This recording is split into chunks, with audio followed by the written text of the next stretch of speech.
Praise the Lord. Good morning. கர்த்தர் நல்லவர், அவர் கிருபை என்றும் உள்ளது. என்னாகமம் 24ஆம் அதிகாரம் 9ஆம் வசனம். உங்களை ஆசீர்வதிக்கிறவன் ஆசீர்வதிக்கப்பட்டவன், உங்களை சபிக்கிறவன் சபிக்கப்பட்டவன் என்றான். என்னாகமம் 24ஆம் அதிகாரம் 9ஆம் வசனம். இஸ்ரவேலை ஆசீர்வதிப்பதே கர்த்தருக்கு பிரியம் என்று பிலேயாம் கண்டபோது தேவ ஆவி அவன் மேல் வந்து தேவன் அருளும் வார்த்தைகளை இஸ்ரவேல் புத்திரரை பார்த்து, உங்களை ஆசீர்வதிக்கிறவன் ஆசீர்வதிக்கப்பட்டவன், உங்களை சபிக்கிறவன் சபிக்கப்பட்டவன் என்றான். பிலேயாம் இஸ்ரவேல் ஜனங்களை ஆசீர்வதிப்பதற்கு 2 காரணங்கள் உள்ளன. முதலாவது என்னவென்றால், மோவாபியரின் ராஜாவாகிய பாலாக் எகிப்திலிருந்து வந்த இஸ்ரவேல் ஜனங்களை பார்த்து பயந்தான். அவர்களை எதிர்த்து போராட முடியாது என்றும் கர்த்தர் அவர்களோடு இருப்பதால் அவர்கள் பலவான்கள் என்றும் அறிந்து கர்த்தருடைய தீர்க்கதரிசியாகிய பிலேயாமிடம் போய், அவர்கள் என்னிலும் பலவான்கள் ஆகிலும் நீர் ஆசீர்வதிக்கிறவன் ஆசீர்வதிக்கப்பட்டவன், நீர் சபிக்கிறவன் சபிக்கப்பட்டவன் என்று அறிவேன். ஆதலால் நீர் வந்து எனக்காக அந்த ஜனத்தை சபிக்க வேண்டும். அப்பொழுது ஒருவேளை நான் அவர்களை முறியடித்து அவர்களை இந்த தேசத்திலிருந்து துரத்திவிடலாம் என்று சொன்னான். ஆனால் அதற்கு தேவன் பிலேயாமை நோக்கி, நீ அவர்களோட போக வேண்டாம், அந்த ஜனங்களை சபிக்கவும் வேண்டாம், அவர்கள் ஆசீர்வதிக்கப்பட்டவர்கள் என்றார். ஆம், இஸ்ரவேல் ஜனங்கள் ஆசீர்வதிக்கப்பட்டவர்கள் என்று கர்த்தர் சொன்னார். இரண்டாவதாக, பாலாக் இஸ்ரவேல் ஜனங்களை பார்த்து பயந்தான். அதாவது ஆசீர்வதிக்கப்பட்ட ஜனங்களை பார்த்து பாலாக் பயந்ததால் சபிப்பதற்காக பிலேயாமை அழைத்து வந்தான்.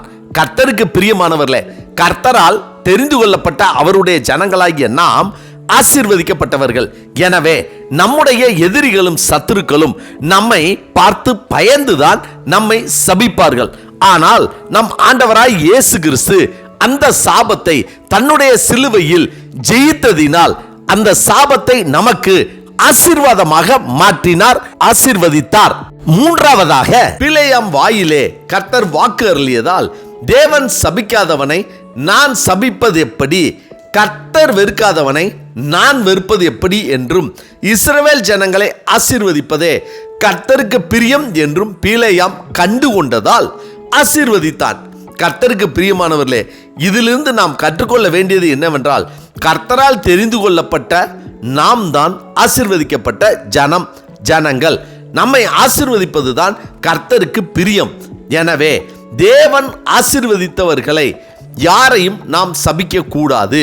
அவர்களை ஆசீர்வதித்தால் நமக்கும் ஆசீர்வாதம். அதேபோல் தேவனால் ஆசீர்வதிக்கப்பட்ட நம்மை சபிப்பவர்கள் சபிக்கப்பட்டவர்கள். காரணம், உங்களை ஆசீர்வதிக்கிறவன் ஆசீர்வதிக்கப்பட்டவன், உங்களை சபிக்கிறவன் சபிக்கப்பட்டவன் என்று நமக்கு வாக்கு கொடுக்கப்பட்டுள்ளதால் நாம் மற்றவர்களை ஆசீர்வதித்து நாமும் ஆசீர்வதிக்கப்பட்டவர்களாக இந்த உலகத்தில் வாழ்வோம். ஆமென். ஜெபிப்போமா. சர்வ வல்லமை உள்ள சேனைகளின் தேவனாகிய கர்த்தாவே, நீர் எங்களுக்குள் வாசம் பண்ணுவதாலும் எங்களோடு கூட இருப்பதாலும் நாங்கள் ஆசீர்வதிக்கப்பட்ட ஜனங்கள். நீர் எங்களை ஆசீர்வதித்திருக்கிறீர். உம்முடைய கரத்தால் ஆசீர்வதிக்கப்பட்ட நாங்கள் எங்களுக்கு தீங்கு செய்பவர்களையும் பொல்லாப்பு செய்பவர்களையும் கூட நாங்கள் சபிக்காமல் உம்முடைய நாமத்தினாலே அவர்களை ஆசீர்வதிக்கக்கூடிய கிருபையின் வரங்களை கர்த்தர் எங்களுக்கு தரும்படியாய் நாங்கள் ஜெபிக்கிறோம்.